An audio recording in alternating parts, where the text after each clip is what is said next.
Assalamu alaikum, ni hao, and namaste, ladies and gentlemen. Today, we have gathered here for discussing the complex and ambitious relationship of China and India. We intend to explore new dimensions in this relationship. At one point of time, China is the second largest trading partner of India. And on the other hand, India is ostensibly prepared by the United States as a counterweight against China's obvious and inevitable rise on the global arena.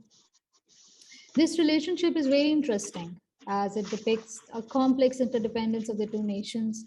In the framework of complex interdependence, military might regress to a lower level. However, China and India are eagerly expanding their military muscle as well. In 2020, both nations locked their horns on Ladakh also. There is competition as well as cooperation. India is a member of Quad, an alliance of nations to contain China. And it is also a member of BRICS, where both India and China wish to maximize their economic relations. Their stance on Ukraine is the same, and so is their outlook on the economic gains, which often gets preference over strategic gains. So this relationship is clearly an amalgamation of convergence and divergence. These two nations are pertinent players of today's world order. However, the question remains that for how long this peculiar relationship of India and China, where cooperation and competition is going hand in hand, lasts. We have an august panel of distinguished scholars from China. India, a scholar from China will join us shortly at around 10:15, and Pakistan to deliberate upon the topic. So with these remarks, I'll move on to my first speaker. My first speaker is Dr. Lin Minwang. Dr. Lin Minwang is professor and assistant dean at the Institute of International Studies at Fudan University, and also deputy director of the university's Institute of South Asia Studies. His main research areas include international relations in South Asia with a focus on China-India relations and China's foreign policy. He's author of two books, Choosing War and the BRI and Geopolitics in South Asia. So with this brief introduction, over to you, sir.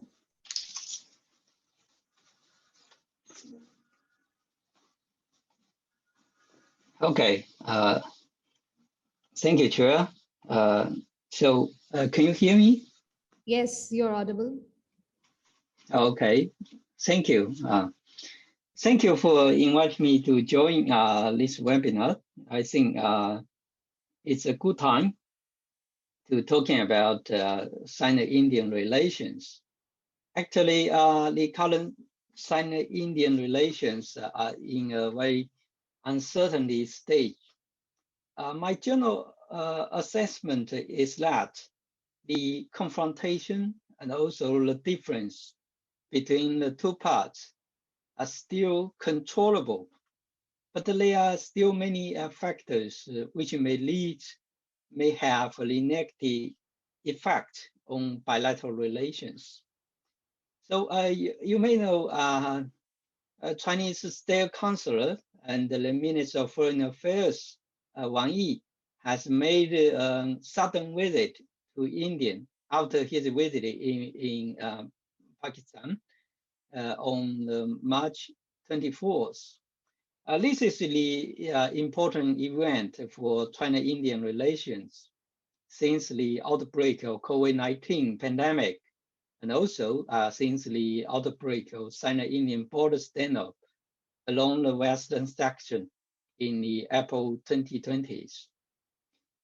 During Wang Yi's visit, when he met with Indian security advisor, actually Chinese side has put forward a three-point approach for bilateral relations.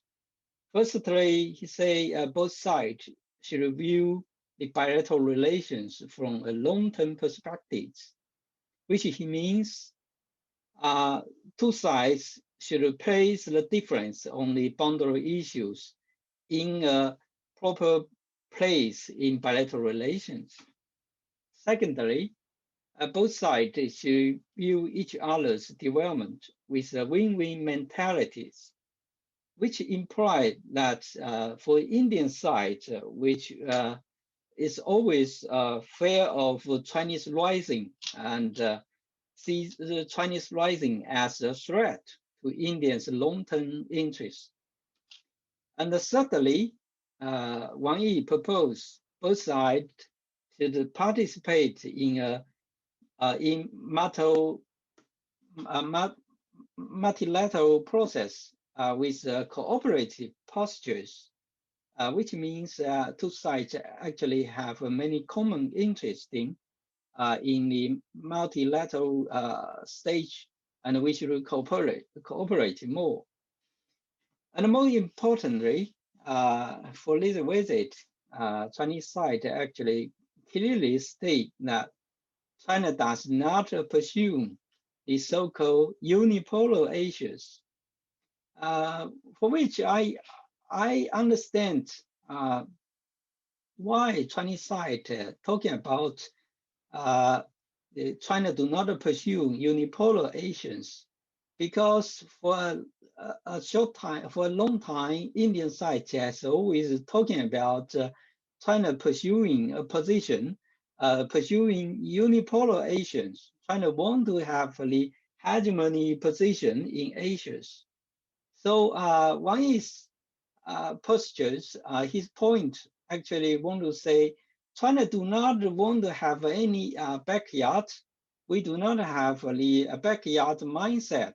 We do not want to seek any sphere of influence around the neighboring countries.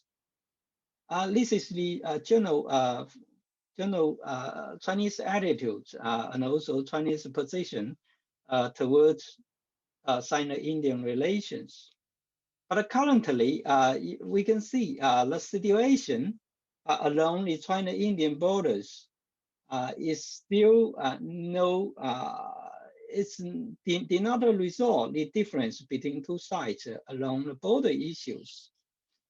For Chinese side, we are difficult to accept the Indian position, because the Indian side said the border situation should return to the normals as in April 2020s. This position is very difficult for Chinese side to accept, because after the Cold War, actually Indian side has neighboring many Chinese territory. So for Chinese side, we have been fighting back, and we are stick to our position. We are not wanting to make any change in this position.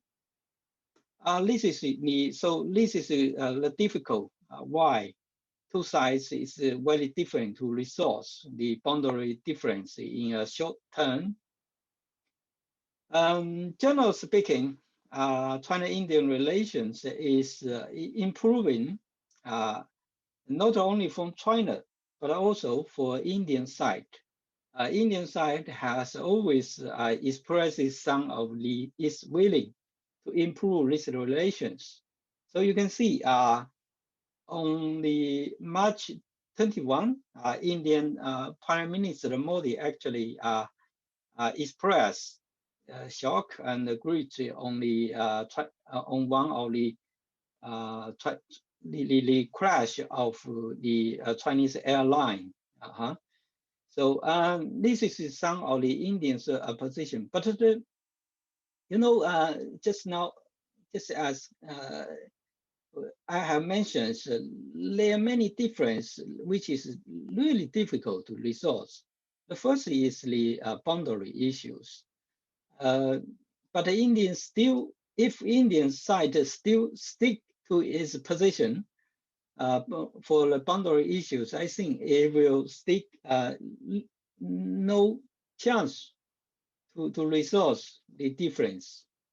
And also we can see there are many great change over the past 2 years, especially for Indian sides India's strategy has undergone a tremendous change.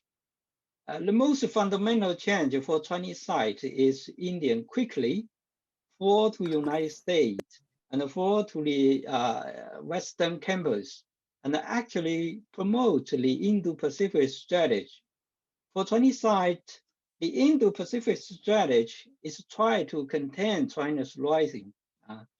So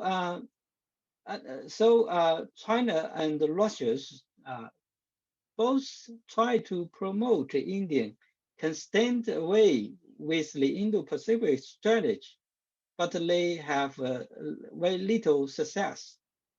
India has a more and more close strategy relation with the United States and the Western camps. So this is the major strategy problem for bilateral relations. But however, the conflict between Russia and Ukraine actually has shown the limit of India's strategy shift in the past 20 years, because India's position on Russia and the Ukraine war has actually been criticized by United States and its allies. And also it has shown China-India has the common interest on this on Russian-Ukraine conflicts. So both sides has emphasizing that Russia and the Ukraine should immediately cease fire and return to the way to diplomacy and dialogue. And also, at the same time, both sides has also worried about the conflict of these two countries will have the negative impact on the energy supplies and also on the economy crisis. Because of this, so we can see China Indians actually has improved and adjust some of the position. Also on the other event, two sides also have tried to improve bilateral relations, such as the Afghanistan issues, such as the in the BRICS summit. Two sides try to find the common strategy, especially how to expand the membership for the BRIC, and also for the Shanghai Cooperation Organizations. We try to seek the common positions. Now, the last factor I think is really important. This is the Russian factors.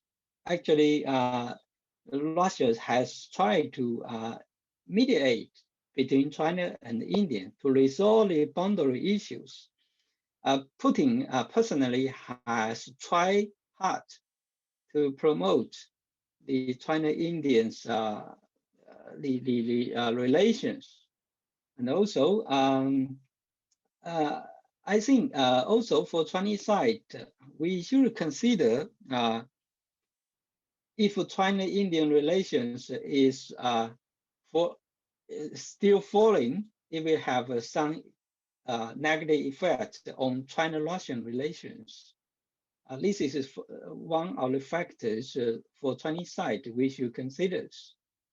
So as a conclusion, I think undoubtedly, I think actually China-India has opened the gate for restart China-Indian relations and try to improve bilateral relations, but there are still some limits, and we still have to try hard to improve both sides' position, especially the boundary issues and also the Indo-Pacific strategy. So this is my general assessment. I think because time limit, I think I should stop here. Thank you. Thank you very much, Dr. Lin Minwang, for your thoughtful comments. Clearly, China looks at international relations with a win-win perspective, but the world is looking at China with a different perspective. So the question is that how India views China's rise. So for that, we have Professor Swaran Singh with us. He will deliberate upon this particular question. Namaste, welcome. And before I invite him for his remarks, I will introduce him. Dr. Swaran Singh is Professor for Diplomacy and Disarmament at Center for International Politics, Organization and Disarmament, School of International Studies, Jawaharlal Nehru University. He is a President of Association of Asia Scholars, General Secretary of Indian Association of Asian and Pacific Studies, Guest Professor at Research Institute of Indian Ocean Economics, Yunnan University of Finance and Economics, China, and advisory board member of Atlanta-based Communities Without Borders. Professor Singh has 25 years of experience in research and teaching, and he lectures at major institutions like National Defense College, Defense Services Staff College, and all other major military institutions, as also Foreign Service Institute, Indian Institute for Public Administration, also contributes to radio and television discussions. This is a brief introduction. I have found a lot of things about you on the internet, but this is a brief introduction. So over to you, sir.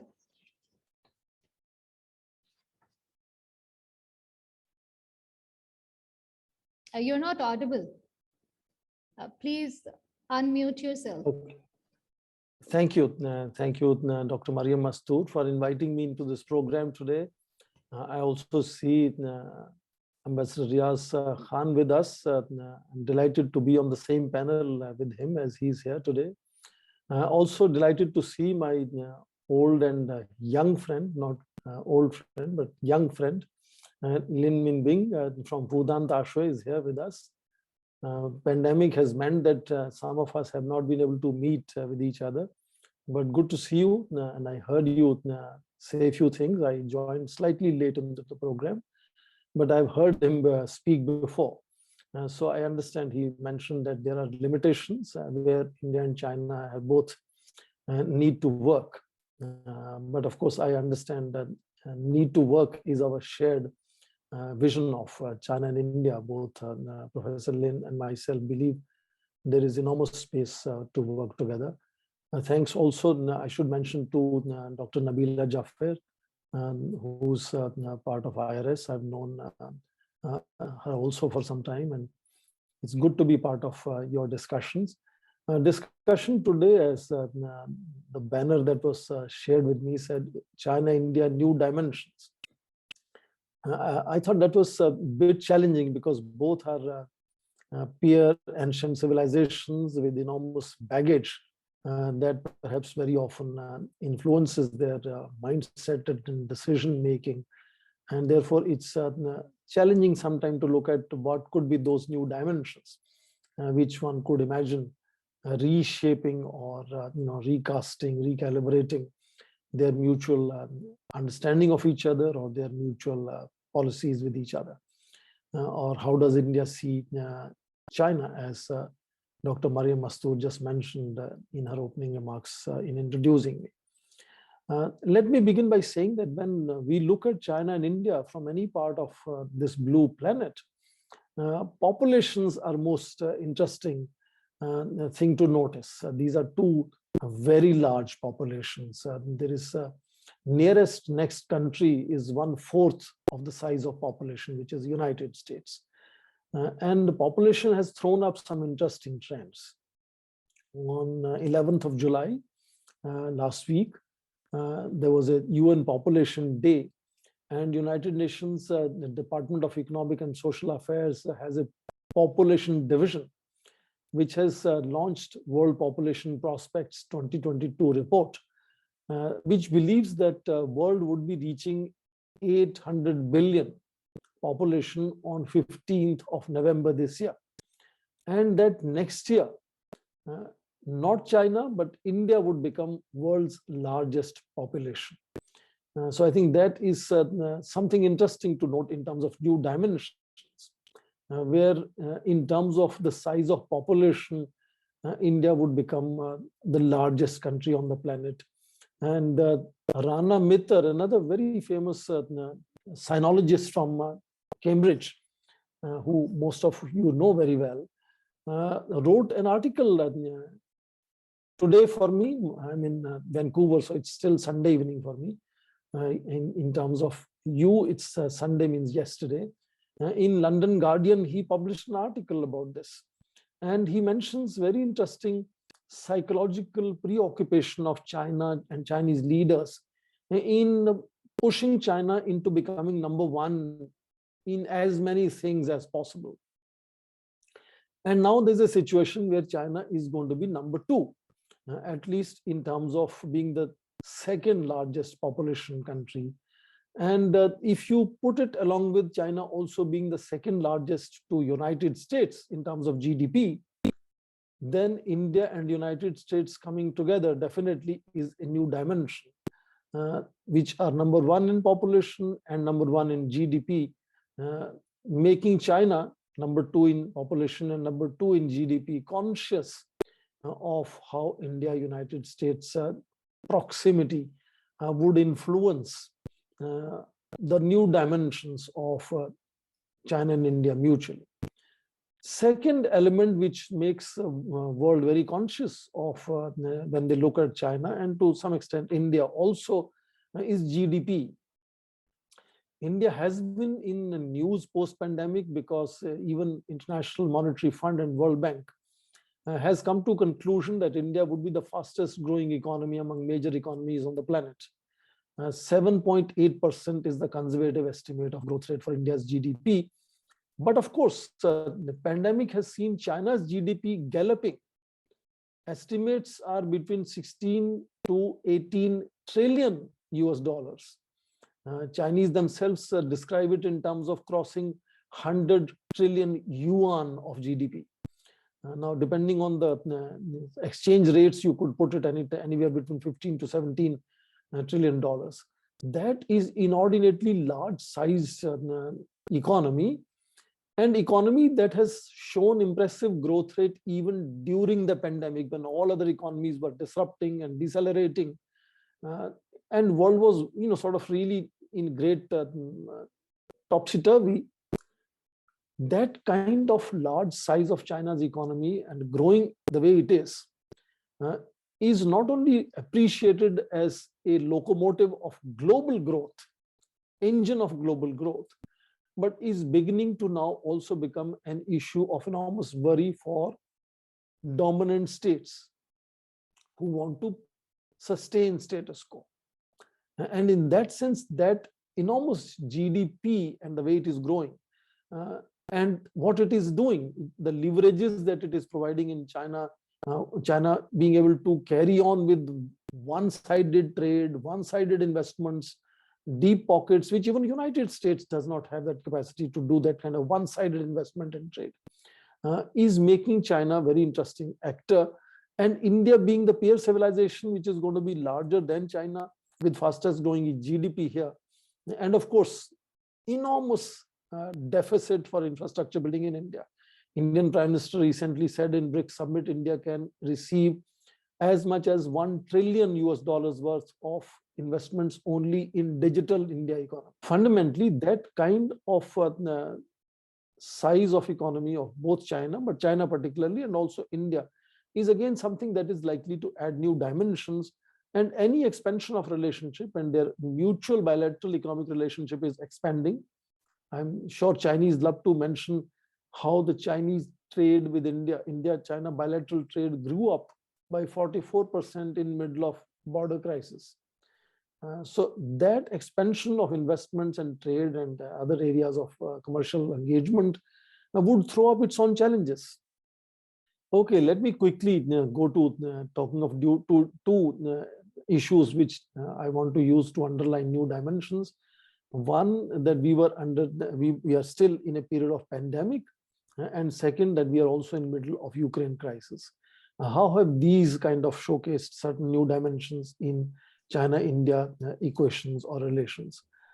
Pandemic very quickly showed us that there are enormous complementarities. For example, both China and India went around the world, helping 100+ countries with medicines, with equipment, with advice, with all kinds of vaccinations. That saw neither side trying to use that as a competition. Neither side was trying to undercut each other. Both were very often complementing each other by India providing food grains, China providing financial aid. That kind of complementarity was visible. Second, India was seen as the pharmacy of the world because India provided, until vaccines were discovered, India was the country providing to about 75 countries medicines that were seen as sort of relief but not cure fully. Paracetamol and hydroxychloroquine became very important medicines from India. But these were medicines, just like particularly several generic medicines India produces to be the pharmacy of the world. Their active pharmaceutical ingredients come from China. The raw material comes from China, sometimes 60%, sometimes 70% to the final manufacturing. So the umbilical cord of India becoming pharmacy of the world during pandemic and the link with China providing APIs for that also came to light. Pandemic also brought to light how about 23,000 Indian students are studying in China, of which 21,000 are studying medicine.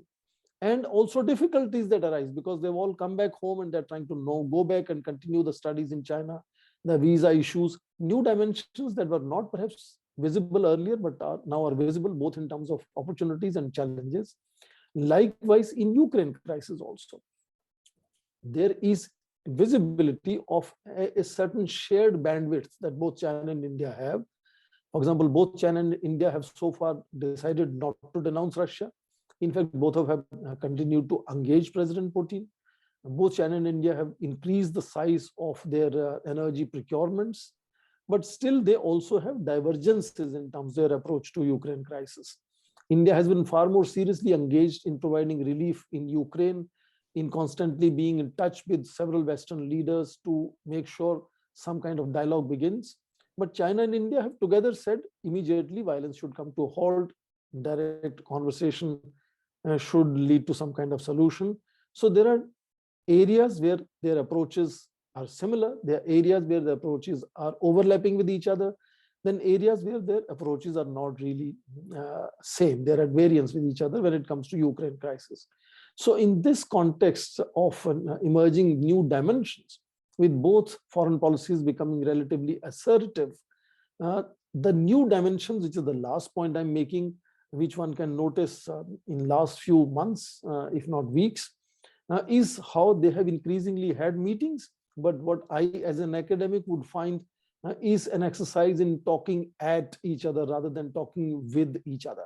And that explains why their constant effort at confidence building, trust building have slowed down a little bit. So we have about 15 rounds of core commander dialogues on the border, about half a dozen rounds of conversations between two foreign ministries, I think another 3 to 4 meetings between foreign ministers.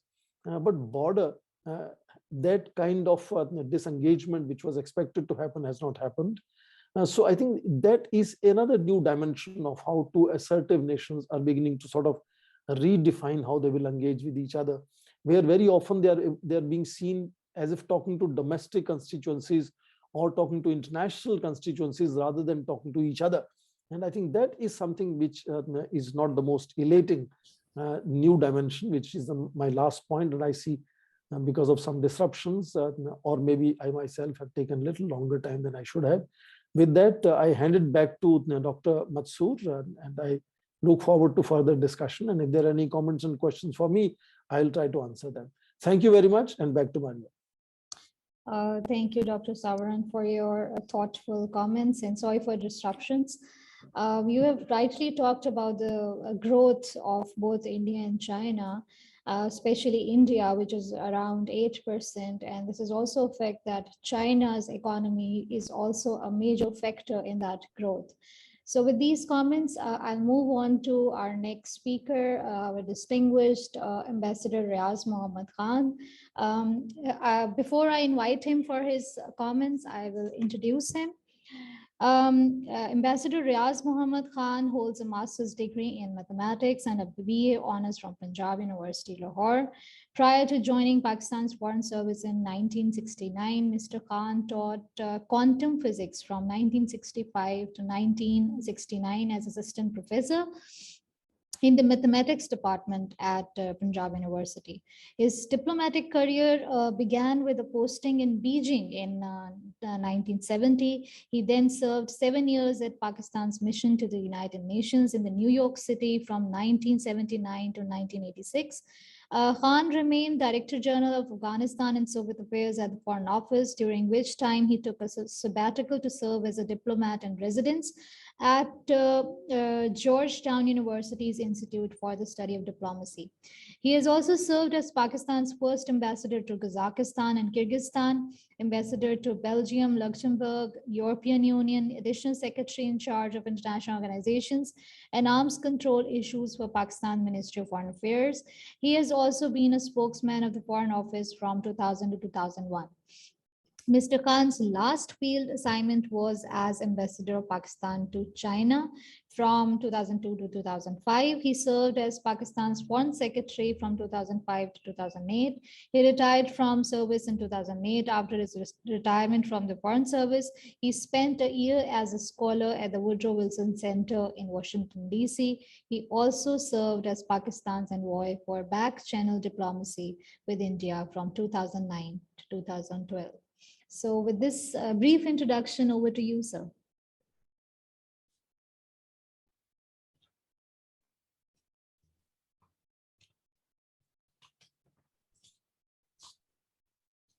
So you're not audible. Please unmute yourself. Thank you.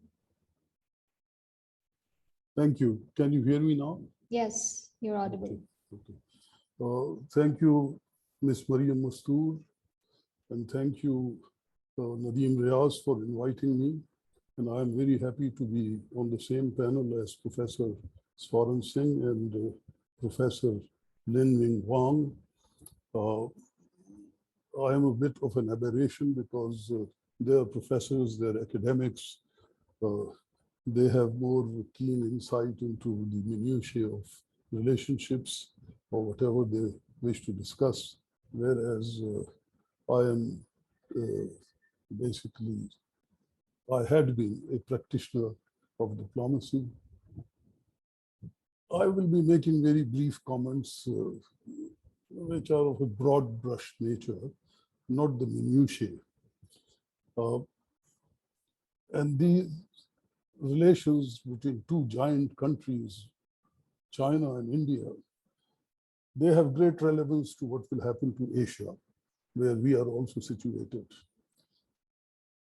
So whatever happens to between them will impact on the political landscape of this continent, huge continent. Secondly, I would say that these relations cannot be viewed independent of the United States, which is the premium military and economic power in the world, and which views China as a rival and India as its natural ally. And it can have implications for the future. Now, my very few observations, which, as I said, are broad brush. First, I would say a lesson from Ukraine, which is relevant. The most important lesson that I would draw is that initiator of a military conflict should know that there could be unintended consequences which could overturn any calculation, which can be unpredictable, however meticulously, that operation or that initiative is planned. The Ukraine conflict, as we see, and I am an old man, I would be rather blunt in my views. It has been a disaster for Ukraine. It has been a disaster for Russia. And it is ominous for international peace and cooperation. and the implication of this conflict is yet to be grasped. Asia has potential for conflict. The most likely triggers for such a conflict lie in the Asia Pacific, Taiwan, South China Sea issues. Any conflict there is bound to involve the United States. And the effect may not be dissimilar to that on Europe today, which has pulled itself together, led by the United States to confront Russia. To say the least, it would be disastrous for the economies of the region. All countries of the region, in particular China, must avoid that scenario in their own interest. I personally do not see a wider conflict between China and India. Unless India retracts from its positions on Tibet, which were spelled out very clearly in 1988, and then I think in 2003 when Vajpayee Saab visited China. Or China rejects McMahon Line, lays a claim on Arunachal Pradesh. Otherwise, if you look at the focus of the conflict, like in 2020, these are few strips of the border line territories, which can be a source of tension in skirmishes, but do not warrant or can rationally be sustained, can rationally sustain a large-scale conflict, as it was these skirmishes of 2020.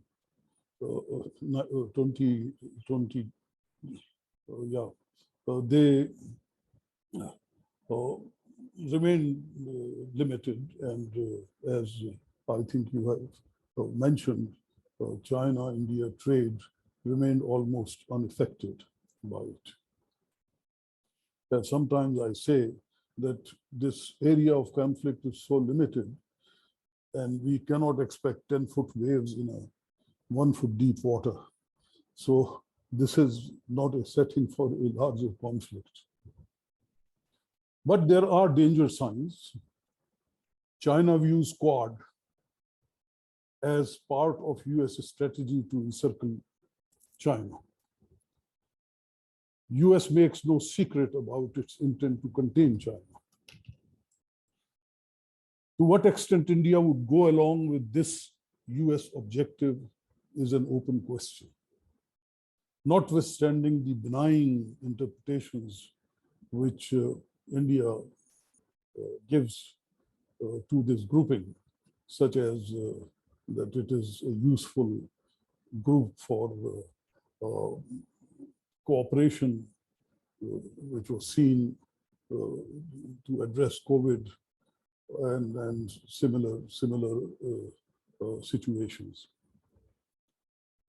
Secondly, US political thinkers talk about the need for rule-based regime for the Indo-Pacific. A loaded, I would say, poignantly new nomenclature construct.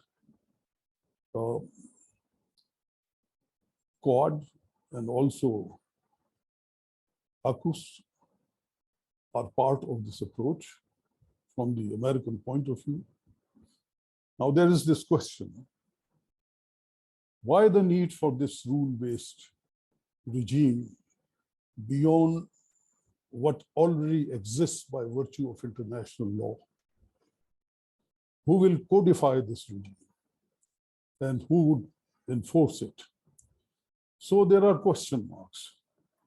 I'm basically simply flagging the issues. I'm not going to get into any detail, but these are issues of concern when we look at the future trajectories of China-India relations, and for us in particular, impact on Asia. Of course, there is another player, big player in Asia, which is Russia, and I think Professor Swaran Singh had referred to that role. And hopefully that role will always be a positive role, trying to bring equanimity and calm in the region. My second observation is relating to economies of the economic rise of Asia, I would say. A good deal is said about rise of China. India is also progressing very fast. Again, Professor Swaran Singh had mentioned about it.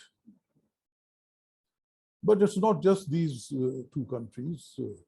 I think most of the vast regions of Asia have made remarkable economic gains in the past 5 decades. Any misadventure could upset the web of economic relations which are sustaining this progress at the present time and will do so for the future. Igniting conflict and destabilizing these regions in pursuit of questionable goals will be, in my view, a betrayal of the coming generations. Being the most powerful nation in Asia, a heavy responsibility lies on China, but all other important nations, in particular India and Japan, and the ASEAN as a group, also share responsibility almost in equal measure. Expansion of economies, as we have experienced in the past 2 decades or 3 decades, I would say, is not a zero-sum game. It's not the colonial era when the colonies paid the cost for the development of the colonialists or the imperialist powers. So today, it is not a zero-sum game. If today ASEAN and China trade is close to perhaps more than $700 billion, it benefits both sides. Its decline, for whatever reasons, would hurt both sides.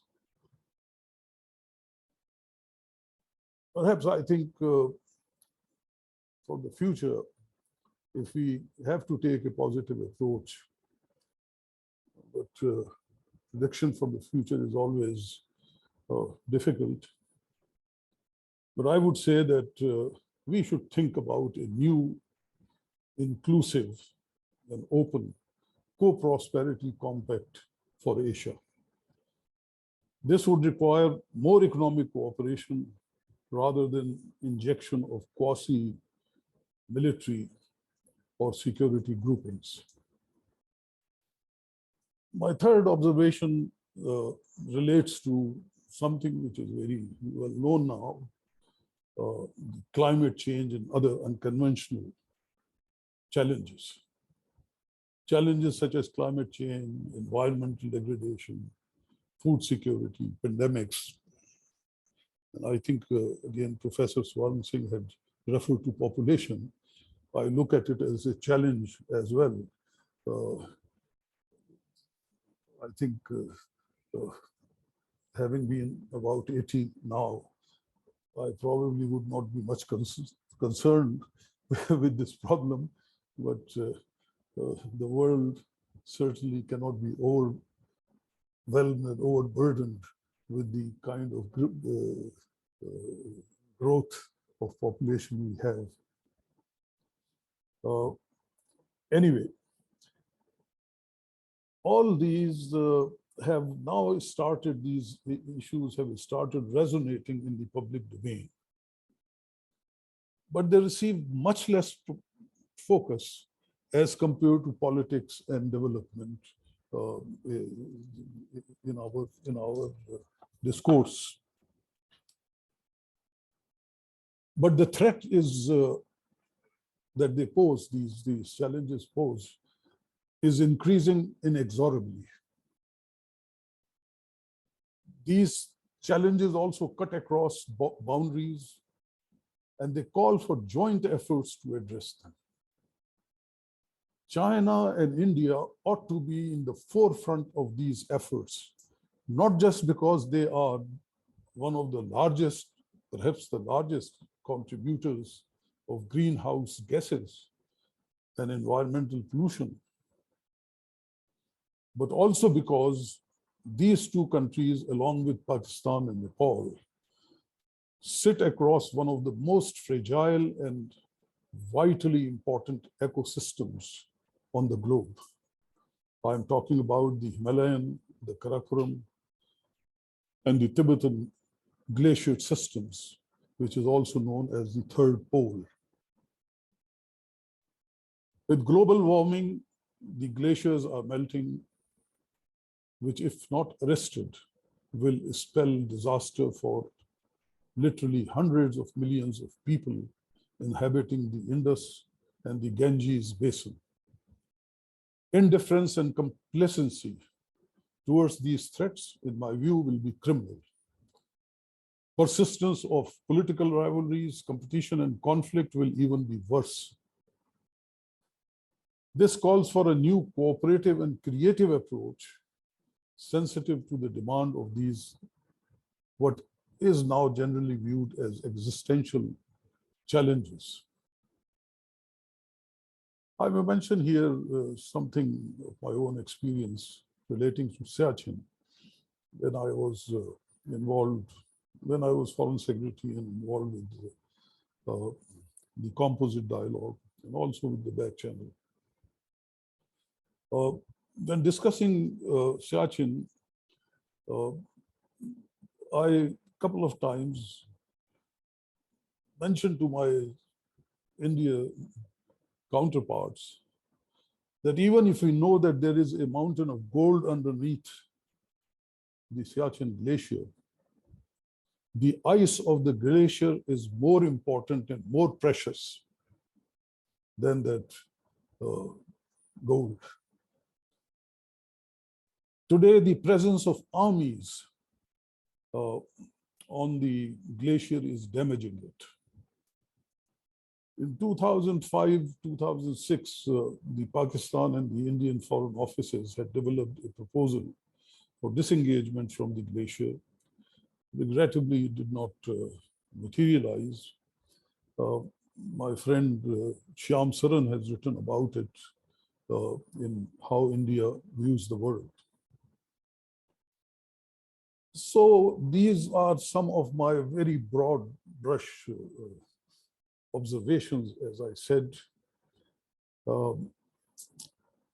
They are general in nature, but they should serve as pointers for any consideration for future policies, not just for China and India, but for others in Asia as well. Because others like Pakistan, like Southeast Asian countries, others, we cannot remain unaffected by what happens between these two great countries, China and India.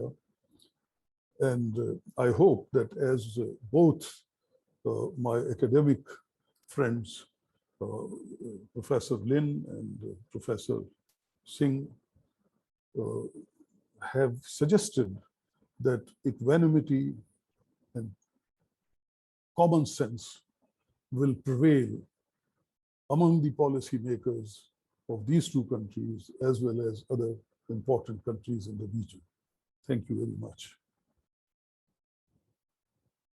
Thank you, Ambassador Riaz Muhammad Khan, for your thoughtful remarks. And before I start the Q&A session, because the questions have already started pouring in the chat box, I would like to ask a question from Professor Swaran Singh. And if possible, Dr. Lin Minwang can also respond to it. My question is that recently we have heard that US might grant a waiver to India for purchasing a missile system from Russia. India has already violated the sanctions when it bought the oil from Russia. So, what's your take on that? I think understandably, Mariam, this is recognition of India's changing stature and relevance and proximity with the United States. United States has earlier also on several occasions passed legislations creating waiver to some of its earlier legislations, which could have led to much harsher sanctions being imposed on India. And Katsa is just one more example where there could potentially be, Congress is just discussing it as of now, could potentially be another waiver legislation which could see that India's procurement of S-400 missiles or more lately, as you mentioned, procurement of increased quantities of oil and of course fertilizers, gold and other things from Russia does not lead to similar response from United States as it does in some other cases. But give me 30 seconds to also underline the fact that India has also been extremely careful and conscious of facilitating that kind of response from United States. The contract for S-400 was signed way back in 2018. And some of you would remember that in that visit of President Putin and the summit meeting that took place when the contract was signed, it was called a contract. It was not at all mentioned in their joint press briefings. It was not part of joint statement. And therefore, India has also played it very carefully in a subtle fashion. And even the deliveries have been really piecemeal, slow, gradually happening to allow United States enough space to sort of accommodate that kind of varied response when it comes to India. Same is of oil. I mean, I'm sure you understand that India's procurement of oil from Russia, even today with the increased quantities, is really minuscule compared to oil that India today procures directly from United States. So in that sense, India has also, and Ambassador Khan fully knows how in diplomacy these equations are kind of sweetened with certain kind of gestures. And India is the major defense partner of United States. India has signed several contracts for military procurements from United States. So US on cost benefit analysis has perhaps shown inclination, not decided as of now, that potentially the CAATSA sanctions may not actually be slapped on India the way they were slapped on China. But I'm also looking forward to Professor Lin mentioning his part of the response to this question.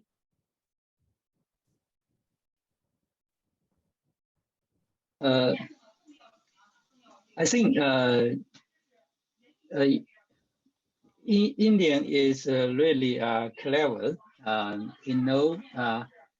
United States' main strategy headache is China, and for the United States, you want to contain China, and he had to put many measures to push forward Indo-Pacific strategy. And for Indo-Pacific strategy, Japan and Australia has already United States long-term airlines. The only the new partner is Indian. So Indians negotiate really hard with United States.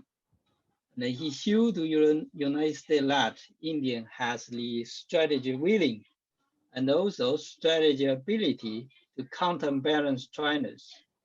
So this is why Indian side is really stubborn on its position on the boundary issues and also other issues when Indian bargaining with China. He should show to United States India was really has the willing and also the capability to counterbalance So he has the strategy utility for United States. This is one side. And then another side for Indian side, he also have to control, to manage the difference between China and India. So, so I can only say why United States can have a waiver for Indian position on the Russian-Ukraine issues, and also for Indian purchase Russia's weapon from the weapon system from Russia's, because United States in India has United States can take advantage of Indians' position toward China's. So, so this is what I say. India is really clever between in these bilateral relations. Thank you. This is my my thinking about on these issues. Thank you very much. There is another question to Mr. Lin by Major General SVP Singh, I guess. He says that the Chinese policy of string of pearls to encircle India is well known. In this regard, it goes against China's professing that it does not seek unipolar Asia. Also, what was the need to start the Galwan issue? How long would it take to resolve outstanding issues between India and China? So, Professor Lee, it's directed to you. Okay, I would like to say something about the Galwan tragedy. You know, actually, what has been happened, Indian media and the Indian leaders has never spoke talking about that. But for Chinese side, we have all know what's the reason and why. And you know, recently, the Chinese defense minister go to Singapore and also meeting with the counterpart from Indian side. He has talking about that. He say the reasons for Galwan issue is really clear. The Indian side should take the responsibilities. And also, I think most of us maybe remember that after the Galwan issues, Indian Prime Minister has been talking to Indian media, say the Galwan tragic was not happen in Indian territory, which means that Indian soldiers has been intruded to Chinese territory, and which has made this tragedy happens. So this is the background. But I don't know why the Indian side has never talking about the real reasons, and also talking about the Chinese side have started the Galwan issues. This is not true.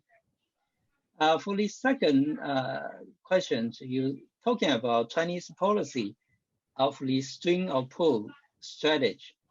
You know, in Chinese, for Chinese scholar, for the strategy circles, when anyone talking about the Chinese strategy of the string of pearl, something like that, we think it's really stupid. You have a nonsense of the strategy. You have a nonsense of Chinese strategy.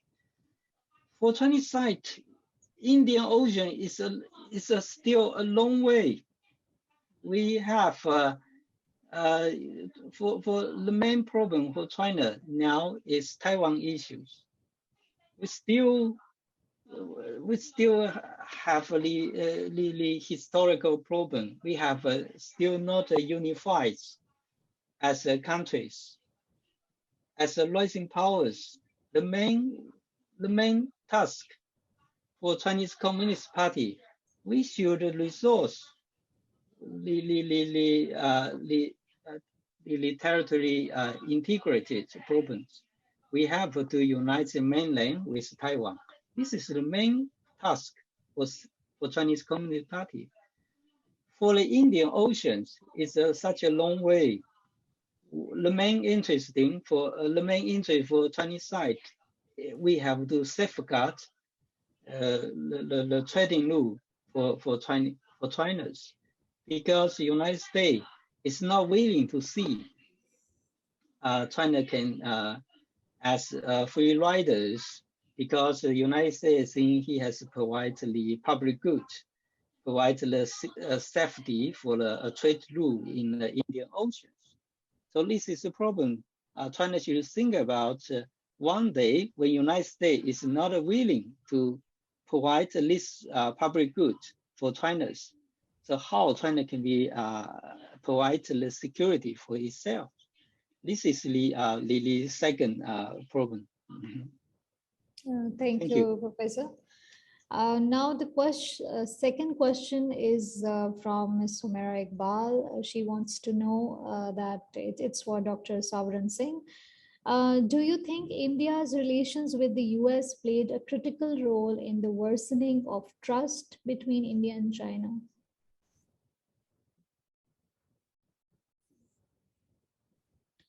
Professor Singh, yes. Thank you, Ms. Iqbal, for your question. And I think I would not say this is the determining factor, but I would say yes, this is definitely an influential contributor to the skepticism that China would have vis-a-vis India. China and India have had their own issues, irritants and suspicions about each other throughout post-liberation, post-independence history, even during the best of the times of early 1950s.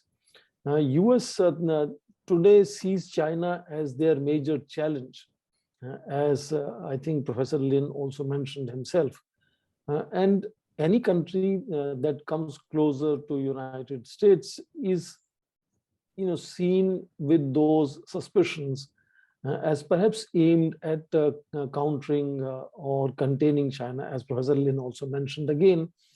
India being China's largest, most prosperous and the most powerful neighbor among all its neighbors, with a kind of a world's largest disputed border. When that country, India, begins to become closer to United States, there is definitely going to be anxieties in Beijing. So I would not deny that India has gradually built stronger relationship with the United States.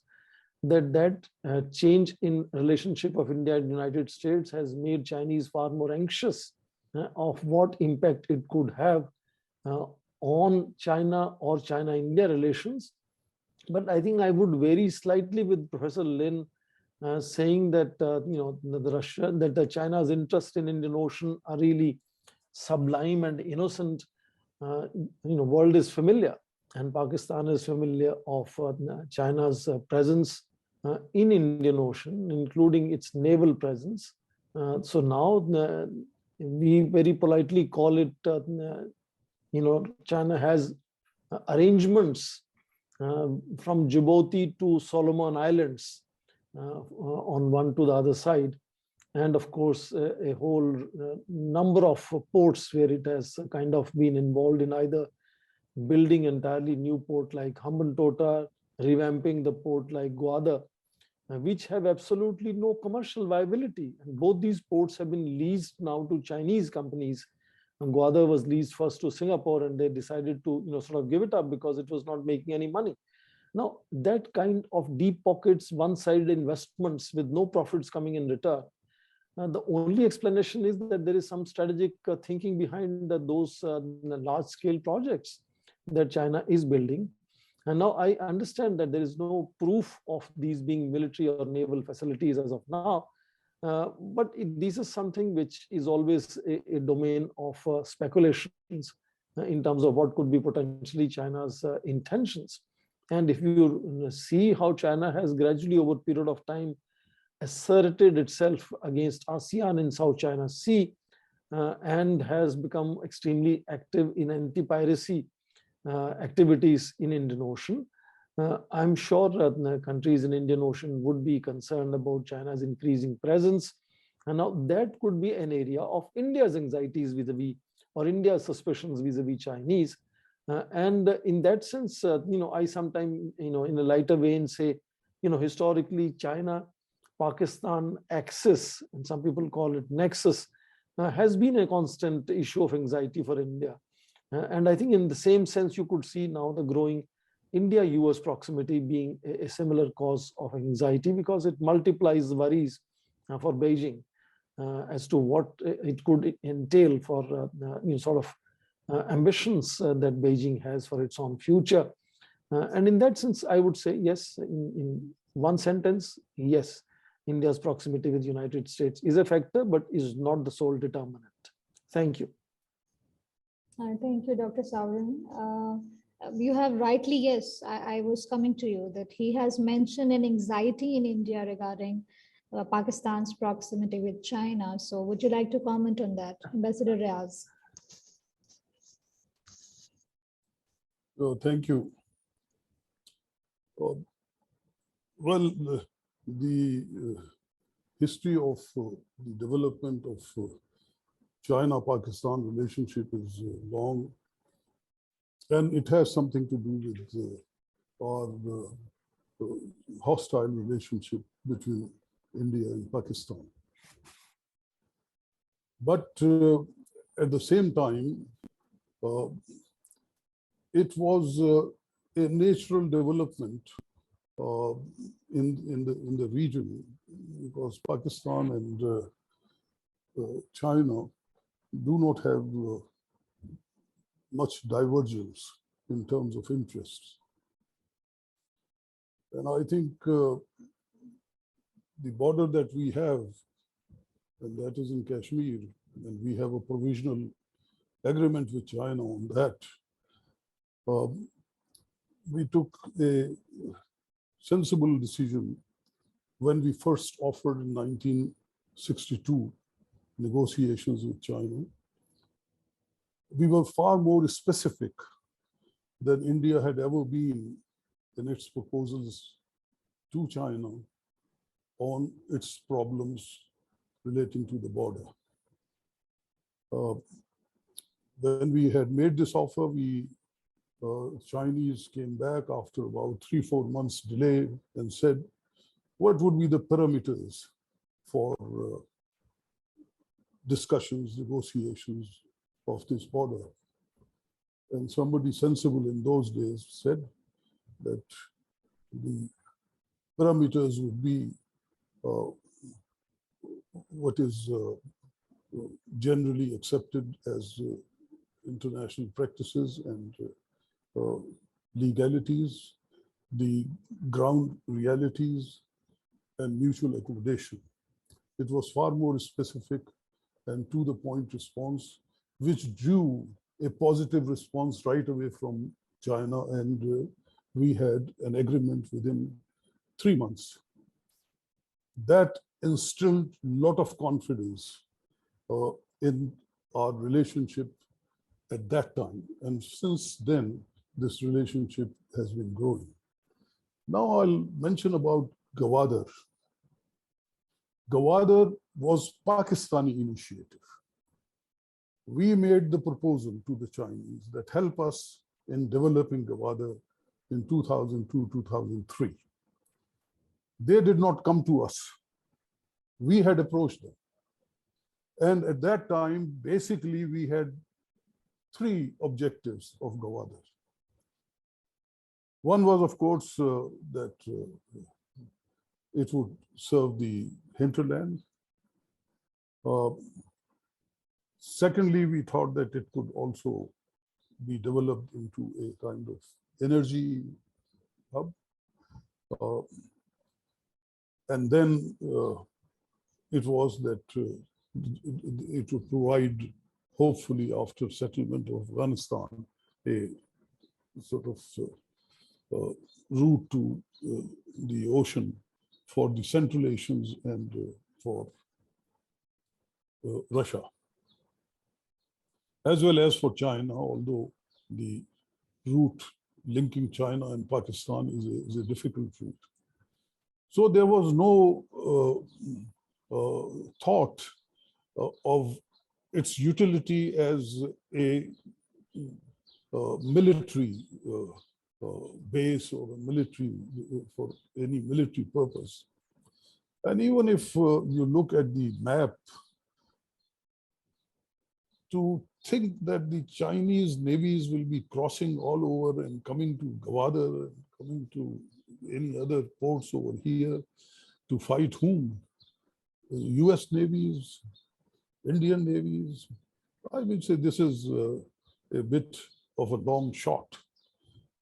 I would therefore caution everybody, in fact, of building mythologies of fear. We have seen that how these things have damaged relations among nations. So basically, we have to see things in a more positive light. Gwadar we also needed as an alternative port to Karachi. We also needed it for our own navy because Karachi is the only base that we have, naval base, and we could use it. So much of it basically is in the interest of Pakistan to link it as to any Chinese strategy of creating this so-called string of pearls, an idea which was thought by some academic, but we know the academics can also be polemicists in United States. So I would therefore say that we have to place relationships in broader context, and we have to be positive in terms of developing them in the future. Thank you. Thank you, Ambassador Riaz. We have another question by Ms. Tamila Jaffer. She's a research analyst at Institute of Regional Studies.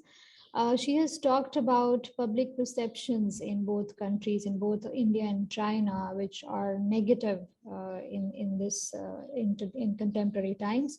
So do you think that negative perceptions are going to impact the economic growth, economic cooperation between the two countries? And secondly, she wants to know that given India's economic interests, do you see any potential agreement between India and China under the BRI project? It's to you, Professor Swaran Singh. Thank you, and nice to see Navila has joined us on screen. Good to see her. Let me quickly say that Ms. Jaffer, perhaps it will be perhaps little simplification. I'm not sure how that question came up. To see that there is mutual perceptions on both sides of one kind. India definitely has a huge spectrum of perceptions when it comes to China. Both China Sinophiles and Sinophobes on other two ends of the spectrum. A whole range of people have different kinds of opinion when it comes to China. In China as well, given that I have been traveling there now for almost 35 years plus, I have noticed there's also a kind of a range of opinions when it comes to China. When it comes to India, among Chinese scholars, there are phases when that variations become less visible, and then those variations become more visible. I won't pinpoint the periods because some of you fully understand which periods I'm mentioning to when those variations become more visible. That's point number one. So, there are going to be a whole kind of opinions about each other. And the same applies to governments that, at least in case of India, reflects that range of opinions. So in some sectors, some leaders would be taking a much more cautious, even harsher response when it comes to China. In other sectors, other leaders on other times would be taking a far more lenient, sometimes even romantic approach to dealing with China. So those variations are interesting to explore. Now, whether India would join Belt and Road Initiative, that at least at the government level position is very clear. Since BRI in terms of so-called China-Pakistan economic corridor, because there was never a Chinese policy that those Gilgit-Baltistan were Pakistan. It's surprise, surprise, no discussion, and that territory is now part of China, quote unquote, Pakistan economic corridor. And that is India's position, that if it infringes upon India's territorial sovereignty, there is no way India could ever be endorsing, let alone participating in that Belt and Road Initiative. Chinese fully understand that part. They appreciate India's position fully, partly because, as I said, India is the largest economy next door to China, and minus India, Belt and Road Initiative is not going to be very effective, at least in Southern Asia. Sri Lanka is a good example. 70% of goods that come to the carriages that come to Colombo port are meant for India. That makes Colombo the most sort of buzzing port in South Asia. If India starts importing from Hambantota tomorrow, that will also become commercially viable. Same is Gwadar. So India is the fastest growing, largest economy in the region. BRI minus it will not be effective, and Xi Jinping fully understands that. So in Wuhan in April of 2018, when they met in their informal summit meeting, President Xi Jinping had proposed to Indian Prime Minister to let us arrange their partnership in a different fashion. Let's not call it Belt and Road Initiative. They called it 2+1 initiative, that India, China would work together as equal partners and invest in third countries. Xi Jinping wanted to use that to open spaces in South Asia. First initiative in August same year happened in training Afghan diplomats in New Delhi, 2 countries contributing in that training part. Sri Lanka was possibly supposed to be the next destination, but it derailed, as you know, since then. The second summit happened in middle of some tensions, and finally, of course, border tensions, and nothing has moved forward. But that does not mean that there is no space for that kind of a very unique, separate, distinctive, India-focused, India-centric understanding of China-India working together. China's investments in India are growing despite all the tensions off and on. That is simply because if China has to invest in an economy where it can think of per dollar returns, India is the only neighborhood country. I mean, look at Cambodia, Laos receiving enormous amount of money. Let me briefly respond to Ambassador Khan, sir. Pakistan's GDP is about $300 billion. The last time I counted it, $62 billion promised by Chinese. Now, that does not explain any economic or commercial logic to me. Proposal may have come from Pakistani leadership. Chinese know how to get these proposals from the other side coming to the Chinese. But economic logic of promising $62 billion to a $300 billion economy, which is in the shape that you know better, has to have other explanations, unless Chinese are either innocent or fools. Thank you. Yes, Ambassador Riaz. Just one sentence. The relations between nations are not just commercial relations. There are far more to it. Thank you, Ambassador Riaz. I think we have reached, there is another question by Ms. Maria. She wants to know that China's rise is narrated as threat by West. India's rising economy and aggressive attitude is a threat to the region, especially South Asia. Will China take any step to highlight India's rise as a threat to the region? Or it will continue to find some common ground with the strategic ally of its competitor, the US? So it's over to you, Professor Lin. Okay, I think yes, actually, China's rising has been narrated as a threat to the West, and also for Indian strategy circles, China rising is mainly a threat to Indian interests. Why? Because India is always a dominant power in South Asia, and now there's another rising power, which become more and more closer with the small powers in South Asia. So India is not willing to see its backyard has been how can I say, China has been working into the Indians' backyard. But for China, so, you know, the priority is from United States. The strategy priority is United States, because the United States has taken China as the #1 challenge and the #1 threat. So for Chinese side, we have to first, we want to Indian can take a neutral position between the China United States strategy competitions. This is one aspect. The other aspect is if we cannot fulfill this strategy goals, India has completely joined with the United States, completely follow to US campus, and also have many strategy with the United States to contain China's.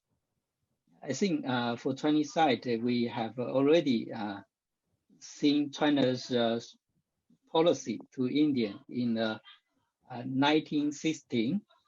In Chinese, we call 两个群头打人. I don't know how to translate it in English, but it means when you are in contentment by many powers, so you have to search the weak point along your neighbors.